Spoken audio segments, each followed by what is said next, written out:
Start your engines for a Sony Computer Entertainment America production.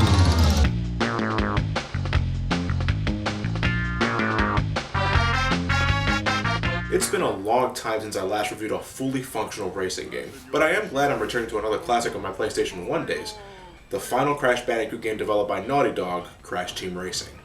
So I did a bit of research, and it turns out that Naughty Dog was only signed with Universal Interactive Studios to produce 3 games on the PlayStation. Crash Team Racing began life as the 3rd game in the series around the time Crash Bandicoot 2 was in development, but at a certain point it became something else entirely different, and the folks at Naughty Dog felt the need to complete it in addition to creating the real sequel, Crash Bandicoot Warped.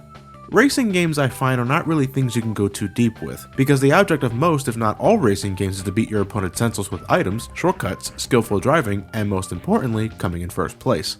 Crash Team Racing is no exception to this. It's your standard kart racer with your favorite characters from the Crash Bandicoot franchise, and all the tracks are inspired from stages across the original Crash Bandicoot trilogy. When you're describing the game to someone, it probably doesn't sound that appealing to non-Crash Bandicoot fans, but trust me, you don't need to be a fan of Crash Bandicoot to enjoy this one.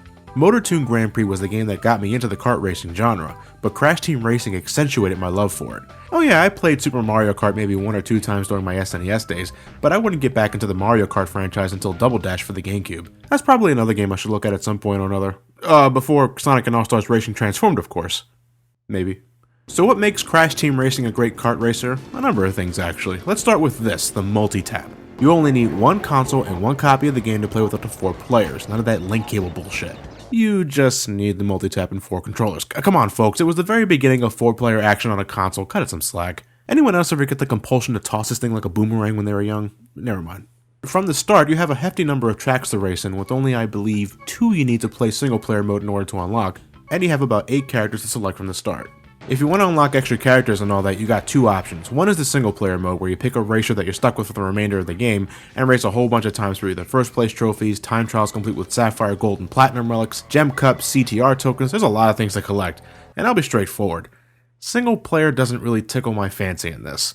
It does have some sort of story, but it isn't anything fancy, just a speedy alien named Nitrous Oxide that threatens to transform the planet into a concrete parking lot if the fastest racer in the world doesn't challenge him to a race.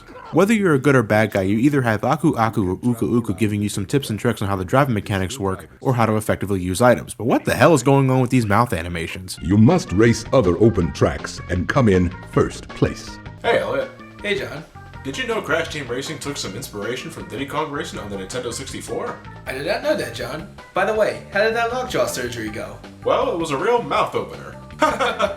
Single player is good enough to familiarize yourself with every track in the game, but you don't need adventure mode to do that. You can simply select a track from the arcade mode and test out the course that way. Collecting CTR tokens can do wonders with helping you learn all the ins and outs of a specific track, but the fact that you can't afford to bypass the 3 letters too many times, as well as needing to finish in first place with all the letters collected to nab the token, can be a potentially irritating time for some players. Collecting purple CTR tokens was something I never really liked doing either. It requires that you collect a set amount of crystals in a short amount of time in a small arena. If these were a challenge in a platforming game, then I don't think I would mind it so much, but you have to use your go-kart to collect them, and well, a kart isn't as nimble or smooth as say Crash Bandicoot on his feet. Single player in any racing game doesn't really keep me interested in general now that I think about it. It's all about the multiplayer and racing against other people for me, whether it's online or locally with friends or family. With Crash Team Racing offering a bunch of options from the start, this isn't really much of a problem, and I can appreciate giving the lone player something to do when he or she has no one to race with. But if I had to sum up my total experience with single player, you race a bunch of times to unlock stuff. You know how else you unlock stuff? Cheat codes, which is in my opinion the better option between the two, especially if you got other things to do. Once upon a time, I did spend a bunch of weekends doing everything you can possibly imagine in Crash Team Racing single player, and soon enough, I unlocked it all. All the boss characters, including Entropy and Fake Crash. I even got that Naughty Dog scrapbook. But that was in 1999, and on my first memory card, which I no longer own, so if I'm gonna play this now with anybody, cheat codes away! The driving mechanics are great to handle. Using items couldn't be any easier, and though each character has certain attributes to them in terms of acceleration, top speed, and handling, every car controls like a dream. Your vehicles can hop by pressing either of the shoulder buttons, and if you got some airtime, you can get a boost of speed as soon as you land on the ground. You can also power slide by holding down the jump button, where you can also perform power boosts to go even faster. Pulling off 3 power boosts in a row during a humongous power slide was one of the best feelings I can get in this game, or collecting 10 Wumper Fruit, which maximizes your kart's speed and the potency of some items. But there's no feeling worse than doing so well in a race and having all that suddenly stripped away because of a goddamn time warp, a barrage of missiles, or a fucking invincibility match from opposing players. Oh, it's a great time for the opponents, but by God do you want to tear their heads off. Whereas the models of the drivers sort of degrade with more players that join in on the action, the game graphically still packs a ton of that Crash Bandicoot charm. I don't think it's as organic as the platforming games, but you can still tell right off the bat that you're racing in the Crash Bandicoot universe. Can't say much for the music though, I get too distracted from the thrill of burning rubber and nuking other players with projectiles to really notice any track that isn't the title screen music, or the little tune that plays before the race begins. Still, barely audible music aside, Crash Team Racing is one of the best kart racing games you can play on the PlayStation 1. It's a little odd that this is the last game Naughty Dog developed for the Crash Bandicoot franchise, but the quality is unmistakable. I can't stress enough that it's best to be played with friends or family. I'm not really one that gets any kicks for trying to complete a personal record in a racing game, it's all about the competition, and I love racing against other people. Well, when I'm in the mood for a racing game to begin with. So that just leaves this, Crash Bash, the very last Crash Bandicoot game to come out on the PlayStation 1. This is the same copy I own since 2000, and it's a good thing too, because unless you live in Japan, Crash Bash has never seen a digital release anywhere else. I don't think a physical copy of Crash Bash will cost much nowadays anyway, but before you do that, let's take a look at the game first. Anyway, Crash Bash, the only party game that I could think of that has the most intimidating opening title sequence in the history of video games.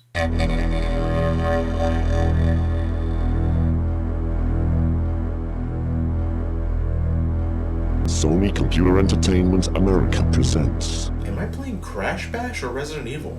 Crash Bash! Hooray! Mood Whiplash! Alright. Eurocom Entertainment Software, the first of many developers to take the mantle left behind by Naughty Dog. Now to be fair, this is a party game and not a platforming game, so my expectations weren't as high to begin with, but let's see what we got here anyway. And the answer is... it's alright. When you start the game off, you have a choice between 4 types of minigames. Crate Crush, where the players have to throw boxes at each other with highly uncertain collision detection, Polar Push, which can be a good deal of fun with 4-player action, Pogo Pandemonium, which wears out its welcome in no time flat, and finally Ballistics, where Pong is taken to its logical extreme and, like Polar Push, can be a possibly good time with 4 players. There are 3 other tiers of minigames to play, but you gotta unlock them first via single player, and you gotta play a lot of minigames in order to get them. Okay boys, so what'll it be? How about Tank Wars? No, let's do Medieval Mayhem. You oblivious assholes. Those games are locked.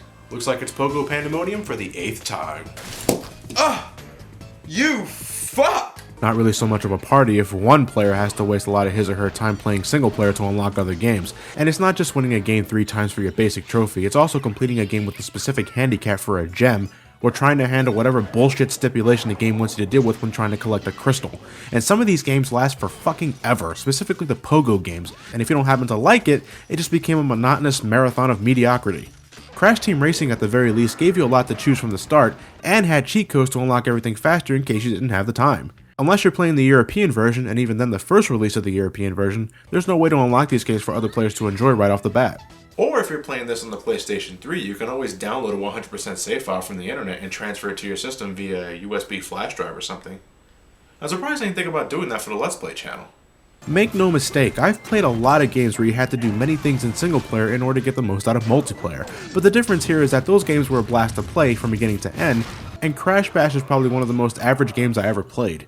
Each section of minigames has 4 variations to it, so if throwing crates in a jungle setting isn't doing it for you, maybe you'll enjoy it in a more futuristic setting. Sometimes the slight changes in gameplay and rules can make what was once an unexceptional experience into a decent game at the very most, but the basic premise is still the same and you still have to play a lot of it.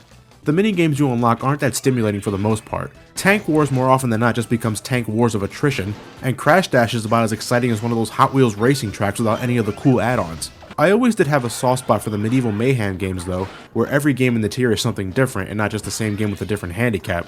The problem is that you gotta play a shitload of single player to come even close to unlocking these games, and I may have had the time to do that 14 years ago, but seeing as this game hasn't aged very well at all in conjunction with it not holding a candle to something like Mario Party, single player is just an enormous waste of time for me.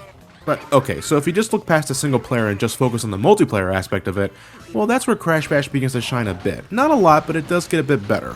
Playing with friends and family can make some of the games a roaring good time, especially when luck happens to favor you over your opponents, and you relish in your opponent's shame and defeat. The only real issue with multiplayer is the games themselves. There's just some that I don't think anybody would have a good time with, either because of the tedium of it all, clunky controls with limited clarification, or if the game is just that damn boring. If I were to recommend you a great party game for you and your friends, I wouldn't immediately go to Crash Bash, that's for sure, unless you guys happen to be fans of the Orange Marsupial and his cast of characters. For a pretty damn dull party game, it's got a great soundtrack at least. I love Metal Fox's background music, and despite not enjoying the Pogo games, I love Pogo Padlock's theme. You got some funky remixes of tunes in earlier Crash games, specifically the third game, and I think it's all good stuff.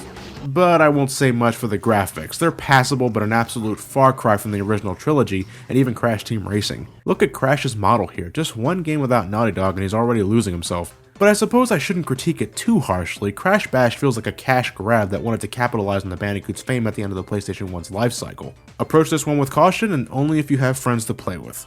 I realize that ending the marathon with a rather mediocre outlook on Crash Bash may seem anticlimactic for some, but I wanted to stress again that I want to stay strictly with the PlayStation 1 Crash titles. And even though I don't really like Crash Bash that much anymore, my opinions on the original trilogy are still the same, and I think you should really go out and try these games. You may be pleasantly surprised. Or not, you can't please everybody. Now, will I ever get to say Wrath of Cortex or Crash Twinsanity one day? Of course I will. I can't tell you the amount of people that asked me to do this game in particular, so who knows? I may get around to it sooner than I thought. But not now. There are other games to play, such as... I'm drawing a complete blank.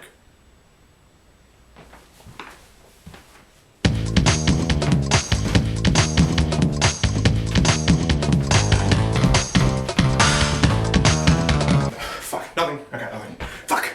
I was like a damn fool.